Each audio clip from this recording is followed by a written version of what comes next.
छात्रों को। यूपी सरकार 4000 से अधिक स्थानों पर करने जा रही है ये काम। 5000 ट्रेनर्स को किया गया तैयार। योगी सरकार योग के माध्यम से जनमानस में स्वास्थ्य और सशक्त जीवन शैली को बढ़ावा देने के लिए सक्रिय कदम उठा रही है।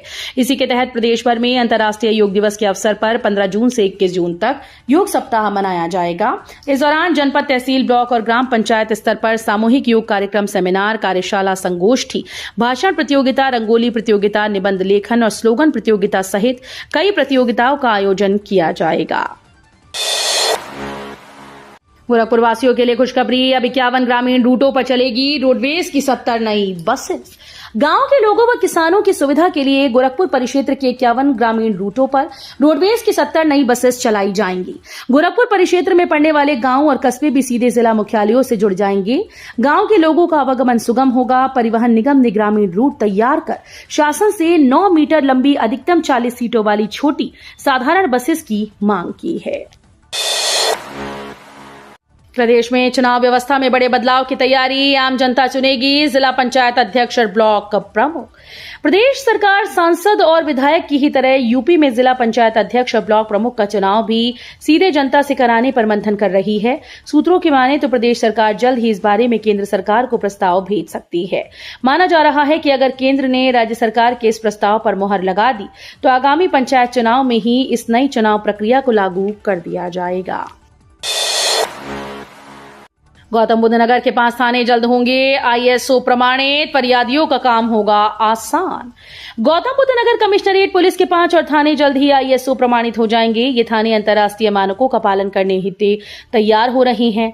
ISO प्रमाणन करने वाली टीम इनके 2 चरणों का सर्वे कर चुकी है। यहां पहुंचने वाले फरियादियों को थाने से संबंधित किसी भी काम को कराने में कोई दिक्कत नहीं आएगी।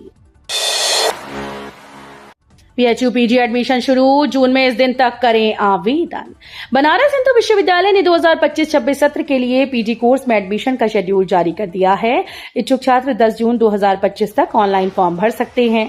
आवेदन प्रक्रिया 22 मई 2025 से शुरू हो चुकी है। BHU में एडमिशन CUET PG 2025 के स्कोर के आधार पर होगा। नोएडा में निवेश करने वालों के लिए गुड न्यूज। घर बैठे मिलेगी योजनाओं की हर जानकारी। नोएडा में निवेश करने वालों के लिए अच्छी खबर है। निवेशकों को योजनाओं से जुड़ी जानकारी देने के लिए एक लिंक जारी किया गया है। इस लिंक पर रजिस्टर्ड करने के बाद निवेशक जानकारी लेंगे। नोएडा प्राधिकरण के अधिकारियों ने बताया कि प्रदेश सरकार निवेशकों की सहूलियत के लिए हर जरूरी काम कर रही है। लखनऊ विश्वविद्यालय में एडमिशन की नई तिथि घोषित। छात्रों को राहत। लखनऊ विश्वविद्यालय में सत्र 2025-26 के लिए यूजी पाठ्यक्रमों में दाखिला लेने के इच्छुक छात्रों के लिए बड़ी राहत की खबर है। विश्वविद्यालय प्रशासन ने आवेदन की अंतिम तिथि को बढ़ा दिया है। अब छात्र 15 जून 2025 तक ऑनलाइन आवेदन कर सकते हैं। एलिवेटेड ट्रैक के निर्माण को कंपनीज दिखा रही रुचि। जल्द आएगा बदलाव। Mandhana Anwarganj elevated railway track के निर्माण को लेकर कंपनीज रुचि दिखा रही हैं। 15 मई को निविदा की घोषणा के बाद आधा दर्जन कंपनीज आगे आई हैं। 30 जुलाई तक निविदा की अंतिम तारीख है। इसके बाद निर्माण की प्रक्रिया शुरू होगी। एलिवेटेड ट्रैक के निर्माण को कंपनीज दिखा रही हैं रुचि। यूपी में पेट्रोल डीजल की कीमतों में मामूली गिरावट। लखनऊ में पेट्रोल 94.65 रुपए और डीजल 87 रुपए 76 प्रति लीटर। उत्तर प्रदेश के नागरिकों के लिए एक हल्की राहत की खबर सामने आई है। राज्य में मई 2025 के दौरान पेट्रोल और डीजल की कीमतों में मामूली गिरावट दर्ज की गई। लखनऊ समेत कई प्रमुख जिलों में पेट्रोल और डीजल की दरों में कुछ पैसे की गिरावट देखी गई, जो भले ही दिखने में छोटी लगे लेकिन लंबे समय में वाहन उपभोक्ताओं और ट्रांसपोर्ट इंडस्ट्री के लिए असरदार साबित हो सकती है। अब यूपी की सड़कों पर नहीं दौड़ेंगे अनफिट वाहन। उत्तर प्रदेश की सड़कों पर अब तकनीकी रूप से खराब या अनफिट वाहन नहीं चल पाएंगे। परिवहन विभाग ने एक बड़ा बदलाव करते हुए संभागीय निरीक्षकों को मोटर व्हीकल इंस्पेक्टर में पदोन्नत किया गया है। मुख्यमंत्री योगी आदित्यनाथ की पहल पर लागू इस व्यवस्था के तहत अब MVI सड़कों पर सक्रिय रहेंगे और वाहनों की तकनीकी जांच हो पाएगी। पश्चिमी यूपी में फिर बदलेगा मौसम, तापमान में आएगी गिरावट, 5 जून से गर्मी पकड़ेगी जोर। उत्तर प्रदेश के पश्चिमी क्षेत्रों में आज मौसम में आंशिक परिवर्तन के आसार हैं। तापमान में गिरावट हो सकती है, लेकिन बाकी जगहों पर रविवार जैसा ही मौसम बना रहने की संभावना है।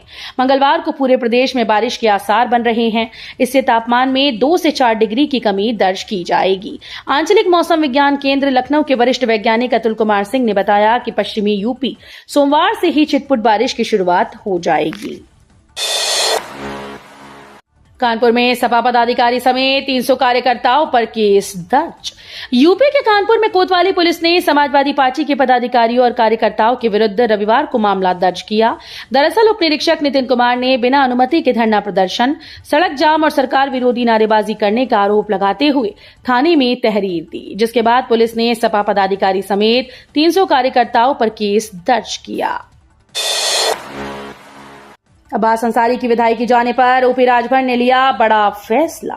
मऊ से विधायक अब्बास अंसारी की सदस्यता खत्म होने के बाद उनकी सीट भी रिक्त घोषित हो गई है। इस संबंध में यूपी विधानसभा के प्रमुख सचिव प्रदीप दुबे ने रविवार को अधिसूचना जारी कर दी। अब यहां जल्द विधानसभा उपचुनाव घोषित होगा। इसके लिए चुनाव आयोग कार्यक्रम जारी करेगा। वहीं अपने नेता के लिए योगी सरकार में कैबिनेट मंत्री और सुबह सपा प्रमुख ओम प्रकाश राजभर ने अपना रुख साफ कर दिया है। वो अब्बास अंसारी के लिए हाईकोर्ट जाएंगी। गोरखपुर में बर्ड फ्लू का अलर्ट, चिड़ियाघर से चिकन की दुकान तक सैंपल मिले पॉजिटिव। गोरखपुर में बर्ड फ्लू के बढ़ते खतरे से हड़कंप मच गया है। चिड़ियाघर में 5 जानवरों की मौत के बाद शहर में बर्ड फ्लू के मामले सामने आए। शहर के 4 चिकन की दुकानों और चिड़ियाघर में सैंपल पॉजिटिव पाए गए। इसको देखते हुए दुकानों को 3 सप्ताह के लिए बंद कर दिया गया है। यूपी में जिले के 11 गांव की जमीन से निकलेगा एक्सप्रेसवे।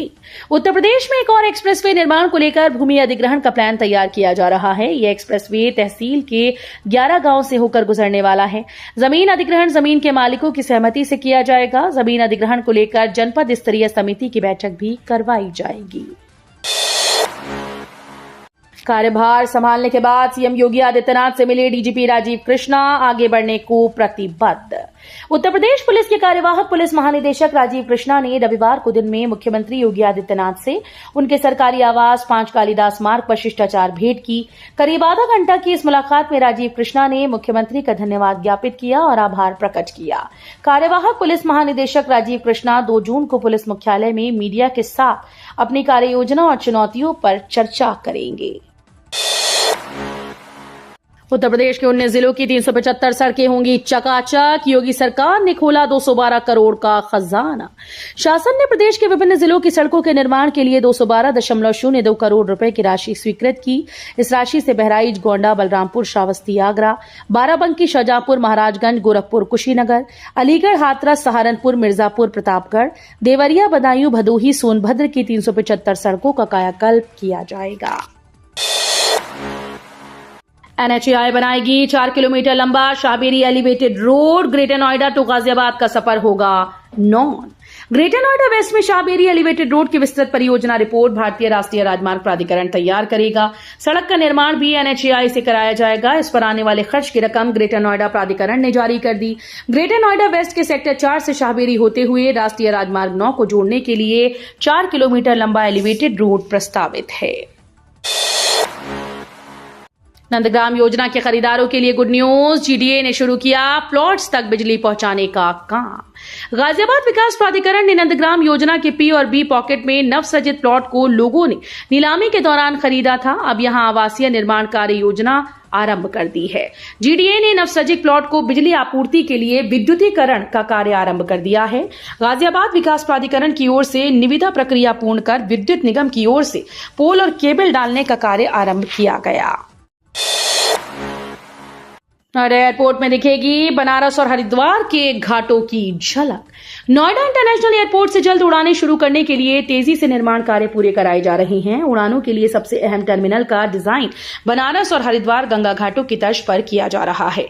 निर्माण कार्य में जुटी एजेंसी ने टर्मिनल बिल्डिंग को अंदर और बाहर से मूर्त रूप देना शुरू कर दिया। प्राण प्रतिष्ठा से लेकर सरयू जन्मोत्सव तक आध्यात्मिक पर्व पर त्रेतायुग की झलक दिखाएगी रामनगरी। प्रभु श्री राम की नगरी अयोध्या एक बार फिर से आस्था, भक्ति और संस्कृति के संगम का प्रतीक बनने जा रही है। यहां 3 जून से लेकर 5 जून तक श्री राम जन्मभूमि मंदिर में दूसरी बार प्राण प्रतिष्ठा का भव्य आयोजन किया जाएगा। इस दौरान पूरी अयोध्या नगरी को रंग बिरंगी लाइट से सजाया जाएगा, जो श्रद्धालुओं को त्रेतायुग की अनुभूति कराएगी। मायावती ने उठाए कानून व्यवस्था पर सवाल, बोली नई डीजीपी के लिए बड़ा चैलेंज। मायावती ने किए गए सिलसिलेवार ट्वीट्स में राज्य में बढ़ती जाती हिंसा, सांप्रदायिक तनाव और अपराध नियंत्रण की विफलता को लेकर गहरी चिंता जाहिर की। उनका ये बयान उस वक्त आया जब राज्य में पुलिस विभाग की कमान हाल ही में एक नए पुलिस महानिदेशक को सौंपी गई।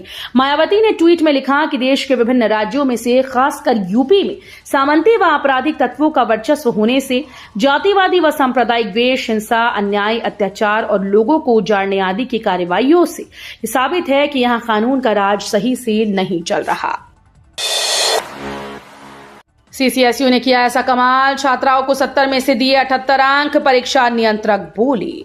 चौधरी चरण सिंह विश्वविद्यालय ने एमए होम साइंस प्रथम सेमेस्टर का रिजल्ट जारी कर दिया है। रिजल्ट में सीसीएसयू ने कमाल करते हुए छात्राओं को home science, practical, food science विषय के एक्सटर्नल में 70 में से 78 अंक दे दिए।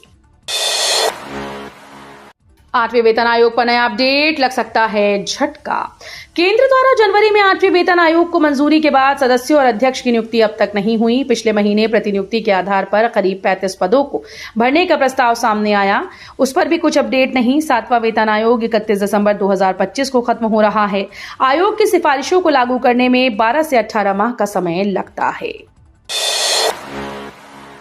दिल्ली और यूपी पुलिस ने बनाया ग्रीन कॉरिडोर, 19 मिनट में पहुंचाया धड़कता दिल, मरीज की बची जिंदगी।